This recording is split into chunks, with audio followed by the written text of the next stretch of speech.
And another thing is, in Ireland we have the highest rate of bottle-fed babies in the world, and the American Dental Association and Centre for Disease Control and lots of other organisations, they recommend not to ever use fluoridated water when making up formula milk, but the Irish government say to use boiled water, which actually concentrates fluoride, so they're actually telling us to poison our own children. And the Institute of Medicine in the US recommends babies can only consume a tiny 10 micrograms of fluoride per day. So if an infant here in Ireland is consuming fluoridated formula, which most of them are, they are consuming up to 700 to 1,200 micrograms of fluoride, so about 100 times more than is the recommended amount on every day, and they're consuming the most amount of water of everyone because babies' sole dietary intake is coming from water. Another thing is that fluoride is being found to calcify the pineal gland, and this can cause disturbances with sleep. It disturbs the melatonin production and serotonin production. So again, people can manifest insomnia, and also it can cause early onset puberty in children. So again, this is something that has nothing to do with teeth. And a friend of ours, actually Thomas Sheridan, said a very good he put out a poster online, and he said that fluoride is so good for your teeth, that's why the government puts it in your brain. Good. And if it's in your water, it's obviously in your food, because mostly all of our foods are processed with water, and they'll be using the main water supply. So we have here, a bit of fluoride cheese, a bit of fluoride cheese on your fluoride bread with your fluoride tea.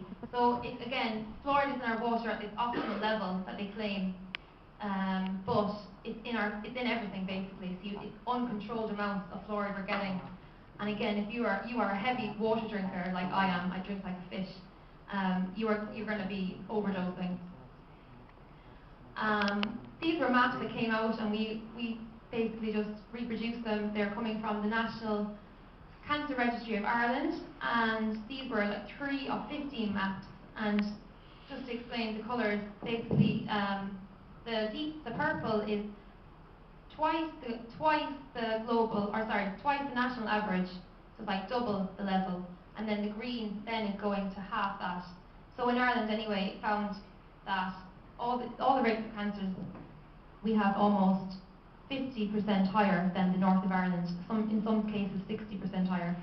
And again, this is not categorical proof that fluoride is causing all these cancers, but it does put huge question marks onto this issue that, what is the difference, an epidemiological study, you would say, who's been exposed to what in what country? And we have been dosed with this for the past 50 years, and in the north of Ireland they're not. So, it's a huge variable. So again, it is kind of something that needs to be taken very seriously. And again, even if you're not interested in debating science with people, the whole kind of argument is the ethical grounds that we are being mass medicated by fluoride, and that it is a breach of our right to bodily integrity. So again, this is another thing that the Irish ethical body will not answer. Do you think it's ethical to mass medicate? They won't answer that. So we decided to develop this awareness campaign. This was last November. Bravely, I took off all my clothes in the winter outside the Dáil, as you do with pink balloons, and that's quite normal. Because that's what you have to do in this country, because people are, crazy. You have to do mental things to get their attention. So the guards obviously were very uncomfortable. It was funny because actually a cousin of mine, whose friend is one of the guards, he actually had posted it on his Facebook page. He's like, "What the hell is my cousin doing outside the Dáil with pink balloons and no clothes on, barely?" But anyway, it got the point across, Fluoride girls.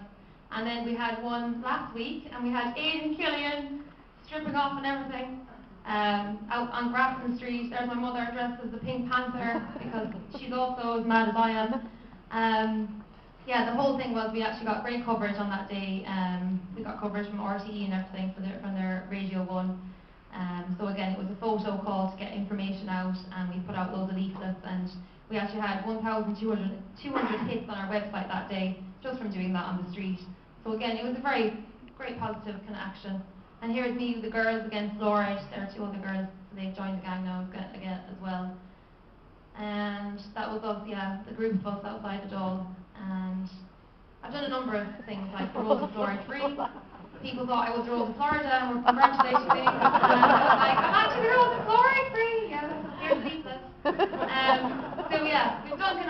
those things, and I think it lifts the mood and it gets people to kind of engage with you about something that they wouldn't necessarily want to even talk to you about.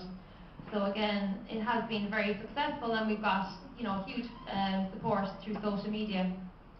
We also have a number of celebrity endorsements, like we have Paddy Casey. We actually met Rachel Allen on the street, and she said that she supports the end to fluoride, and she actually said that her dentist is even against it in the water. So that was a big thing. So Paddy Casey is going to be writing a song. We've actually pre-recorded part of it. So we're going to be releasing a fluoride single in the next few months when he gets around to that. And yeah, so as we said, breaking into the mainstream media with Harpers magazine has been a massive, huge help to this campaign. So they've actually been doing an investigation into fluoride for the past 6 months. And if any of you want to access those articles, I'd highly recommend you to go on to hotpress.com, and if you search fluoride, you can actually read them for free online. And there's a really good one, especially all those people who love history. There's an article saying the judgment of the fluoride in the water may have been unsound, and it was based on the case in 1963, and there was an interview with Richie Ryan, who was the solicitor who took the case, and he was the former Fine Gael finance minister. So again, he's certainly not a conspiracy theorist, and he's still 84 years of age, staunchly against fluoride.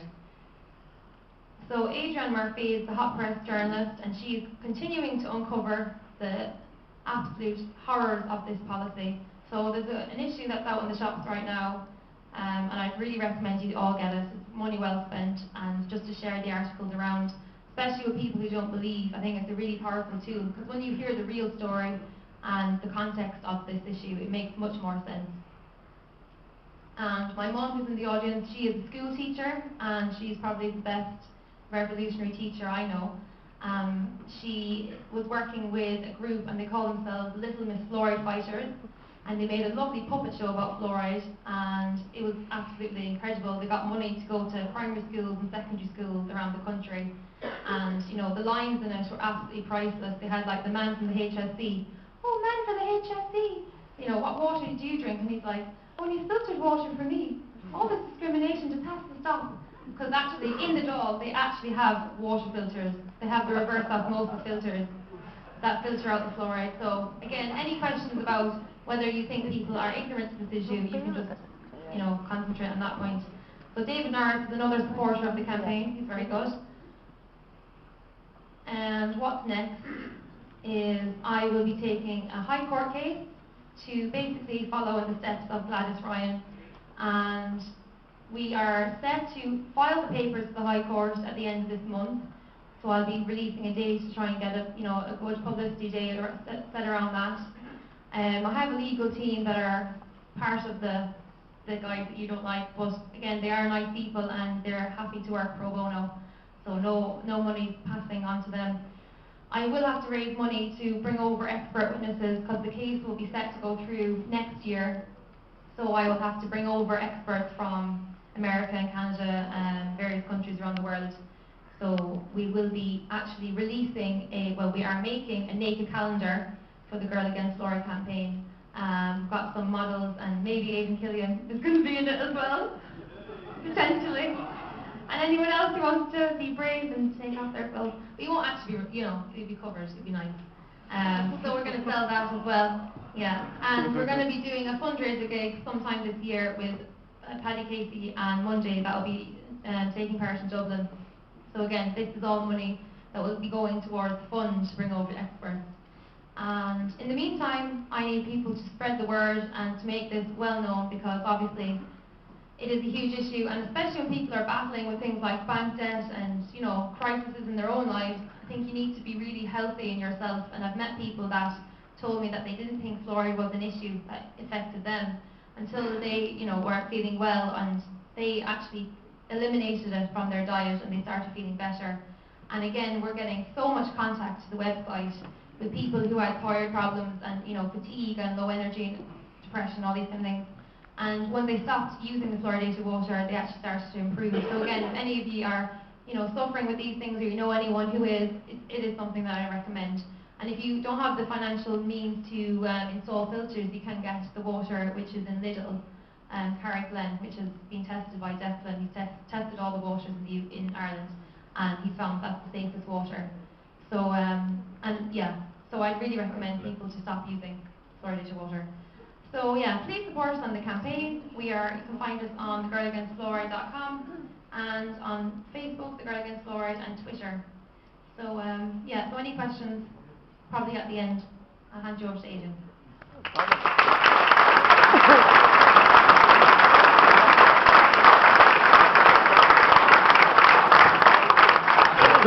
Normally around afterwards if you have any questions for them. When she was talking about the idea of doing a naked calendar, the lads in the Common Law Society said they're going to do the same. Look forward to that. Said they like to thank Aisling and their behalf as well. But one of the things that's interesting, because I know it's quite light and so on. The campaign that she's doing is light and it's getting attention. But if we actually think of what we talked about today, if it's true that the government and the media and the banks are manipulating the economy on purpose to take the wealth from the masses and put their hands in the food, and if it's true that there's hydrofluoric, I find it hard to pronounce it, but fluoride in the water, and there's people out there that know that it's bad for our health, but yet they leave it in there. If that's true, that's heavy information to take. But it doesn't take, because it's not new information. It's not new that there's some people in the world that want to control others. This has been happening for 50 years, 100 years, 1,000 years in this country and all around the world. And it doesn't take every 100% of us. All it takes is a small percentage of us to create that change. And imagine if we could create that change here. Imagine we could create in Ireland where the court system didn't represent the accumulation of funds, rather represented justice. A place where the Garda Síochána, the police, didn't go around finding us for every little victimless crime. Rather, they stood by their oath and protected the peace. And a place with vitamins and minerals in the drinking water rather than fluoride. That'd be nice. Right, well you can keep that in your head and picture that, and we'll have a nice little tea break and we'll be back in. We say 10 minutes, but absolute at the most 15 minutes. We're going to start even if you're not back. And there's going to be a strip off, so make sure you're here.